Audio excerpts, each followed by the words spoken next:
আকাশটা শান্ত মনে হয়, খালি, নীরব, শান্তিপূর্ণ। কিন্তু পৃথিবীর হাজার হাজার মিটার ওপরে অদৃশ্য এক দাবার খেলা চলছে। দুই প্রতিদ্বন্দ্বী, দুই সম্পূর্ণ ভিন্ন কৌশল। একদিকে নিখুঁত লক্ষ্যভেদ, স্টেলথ প্রযুক্তি আর সর্বাধুনিক সামরিক উদ্ভাবন। অন্যদিকে সংখ্যার শক্তি, অবিরাম উপস্থিতি আর এমন এক ড্রোনের ঝাঁক যাদের কখনো ঘুম নেই। মধ্যপ্রাচ্যের নীরব আকাশে ধীরে ধীরে তৈরি হচ্ছে এক নতুন ধরনের আকাশযুদ্ধ।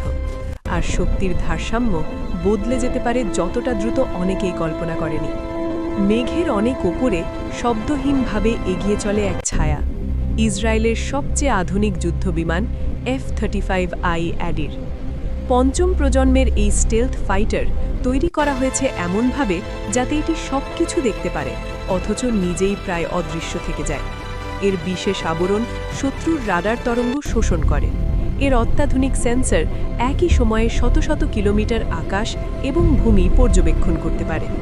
এই বিমানের পাইলটরা শুধু বিমান চালান না, তারা নিয়ন্ত্রণ করেন তথ্যভিত্তিক এক বিশাল যুদ্ধক্ষেত্র। প্রতিটি মিসাইল উৎক্ষেপণ, প্রতিটি রাডার সংকেত, নিচে চলমান প্রতিটি লক্ষ্যবস্তু। ইসরায়েলের জন্য অ্যাডির কেবল একটি যুদ্ধ বিমান নয়, এটি আধুনিক আকাশ আধিপত্যের স্নায়ুতন্ত্র। কিন্তু একই সময় এই অঞ্চলের আরেকটি বিমান বাহিনী সবকিছু খুব মনোযোগ দিয়ে পর্যবেক্ষণ করছে। ইরানের বিমানবহর তুলনামূলকভাবে পুরনো, যার অনেক বিমান কয়েক দশক আগের। F-14 টমক্যাট এবং MiG-29-এর মতো যুদ্ধবিমান এক অন্য সময়ের স্মৃতি হয়ে আজও তাদের আকাশে টহল দেয়। প্রযুক্তিগত সীমাবদ্ধতা সত্ত্বেও দক্ষতা আর দৃঢ় সংকল্প দিয়ে এই বিমানগুলো এখনও উড়ে চলেছে। তবে ইরানের সামরিক কমান্ড সেন্টারগুলোর ভেতরে ধীরে ধীরে জন্ম নিচ্ছে এক উপলব্ধি। স্টেলথ যুদ্ধবিমানের সঙ্গে সরাসরি সংঘর্ষে প্রচলিত যুদ্ধবিমান হয়তো যথেষ্ট নয়। আর এই উপলব্ধি থেকেই শুরু হয়েছে এক ভিন্ন কৌশল। শুধু যুদ্ধবিমানের ওপর নির্ভর না করে ইরান তৈরি করতে শুরু করেছে অন্য কিছু। ড্রোন। ছোট, সস্তা, সহজে বদলানো যায়।